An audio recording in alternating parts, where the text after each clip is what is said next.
Hello friends, good morning everybody. Welcome back to my YouTube channel SST mastermind में आप सभी का स्वागत है। चलिए प्यारे बच्चों, आज हम इस वीडियो में आपको हम कराने वाले हैं चंदेरी युद्ध के बारे में। ये चंदेरी युद्ध क्या था और ये किसके किसके बीच हुआ, इसके बारे में जानते हैं। तो प्यारे बच्चों, बात करें कि चंदेरी युद्ध की बात करें तो चंदेरी युद्ध कब हुआ था? 29 जनवरी 1528 ईस्वी में। किसके किसके बीच? तो मुगलों और राजपूतों को मध्य में लड़ा गया था। मतलब यहाँ पे एक घोड़ा पर दिखाई दे रहा है, एक घोड़े पर सवार और एक ये हाथी पे सवार है।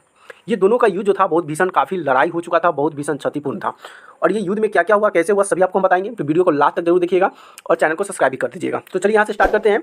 खानवा का युद्ध। खानवा युद्ध के पश्चात राजपूत की शक्ति की पूरी तरह से नष्ट नहीं हुई थी, इसलिए बाबर ने चंदेरी का युद्ध शेष राजपूत, यानी कि जो बाबर जो थे वो चंदेरी के युद्ध में शेष राजपूत के खिलाफ लड़ दिए। अब बाबर भी क्या किए, राजपूत के साथ घोर अन्याय किए, यानी कि युद्ध में भिड़ने के लिए पूरा बेताबू थे।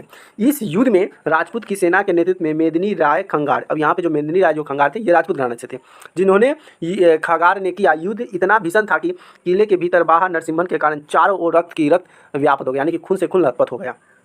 किले के बाहरी परफेक्ट में मौजूद और दरवाजे पर तो एकदम नरसंहार हुआ। आज उसे खूनी दरवाजे के नाम से भी संबोधित किया जाता है। अब वहाँ के जो दरवाज़ा था, अब युद्ध हुआ, युद्ध से जान माल की क्षति हुई, जिसमें बहुत सारे खून बह गए, जिसमें वहाँ पे लोगों की जो दरवाज़ा था खूनी नाम से जाना जाने लगा। तो जो दरवाज़ा था पूरा खून से भर गया, इसलिए खूनी दरवाजा नाम से उसे संबोधित किया गया।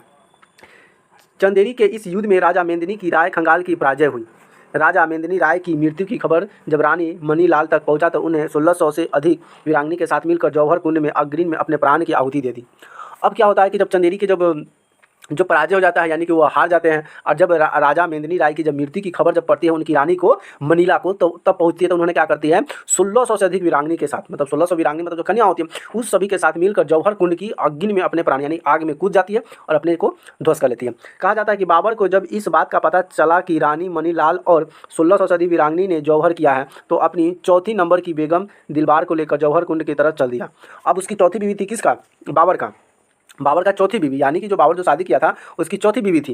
जब उसको पता चलता है कि 1600 अधिक वीरांगनी जो है जौहर कर ली, यानी कि मर गई आग में कूद कर, तो उन्होंने अपनी चौथी पत्नी को बेगम को लेकर दिलबार की ओर जौहर कुंड की ओर चल दिया। जौहर कुंड में जब उसने उन वीरांगनी को स्वाभिमान की रक्षा करती उस धधकती ज्वाला को देखकर वह घबरा गया। बेगम दिलबार ने यह मंजर देखकर बेहोश हो गया। ये जो बेगम थे किसका? बाबर का। देखती है कि महिला जो है आग में झलस रही है, तो उसको देखकर वो क्या हो जाती है? बेहोश हो जाती है। स्थानीय लोग की मानो तो चंदेरी जौहर की धधकती ज्वाला और एक धुएं की गुब्बारा उस समय 15 कोस दूर तक दिखाई देता था। और इतनी बड़ी आग की जो धुआं थी, आग का जो रोशनी था 15 कोस दूर, यानी कि 15 किलोमीटर दूर की तरफ उसकी जो लाल जो धुआं था वह दिखाई दे रहा था। आपको बता दें कि रानी मणिमाला के जौहर के याद में ग्वालियर घराने ने ग्वालियर को एक स्मारक का निर्माण करवाया, जो कि मणिलाल स्मारक के नाम से प्रसिद्ध है। ग्वालियर में करवाया गया और वहाँ के जो ग्वालियर का जो समय था, यानी कि जो निर्माण स्मारक बनाया गया था वह मणिलाल स्मारक के नाम से क्या हुआ? प्रसिद्ध हो गया था। अब हम बात करते हैं बाबर के किले की मांग क्या थी। बाबर के किले की मांग क्या रहा, बाबर क्या चाहता था? तो देखिए, कहा जाता है कि खानवा युद्ध क्या है? खानवा युद्ध में राजपूत को हराने के बाद बाबर की नज़र अब चंदेरी पर थी। अब बाबर क्या किया? राजपूत को हराया। ठीक, जब वो राजपूत जब हार गया भीषण हार में, तो उनकी अब नज़र थी चंदेरी की एक जगह है। अब उसकी ध्यान था कि अब चंदेरी पर शासन किया जाए।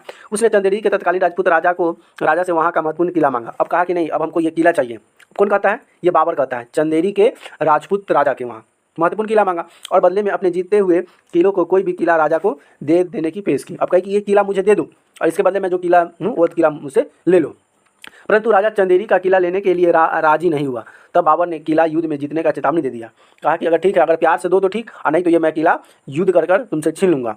तो किला में जीतने में चेतावनी दी। चंदेरी का किला आसपास की पहाड़ियों से घिरा हुआ था और यह किला का बाबर के लिए काफ़ी महत्व का था। अभी बाबर चाहता था कि नहीं, यह किला मुझे चाहिए और यह किला हड़पना चाहता था। या तो प्यार से दे दो, या तो हम युद्ध करेंगे, फिर मारेंगे और ये छीन लेंगे। उसकी ऐसी भावना थी। किसका? बाबर का। मुगलों द्वारा पहाड़ियों को काटना। मुगल अब क्या किया? पहाड़ी को काटना शुरू किया, ढाना शुरू किया। बाबर की सेना में हाथी, तोप, भारी हथियार थे, जिन्हें लेकर उन पहाड़ियों के पार जाना दुष्कर था। अब बाबर के पास क्या था?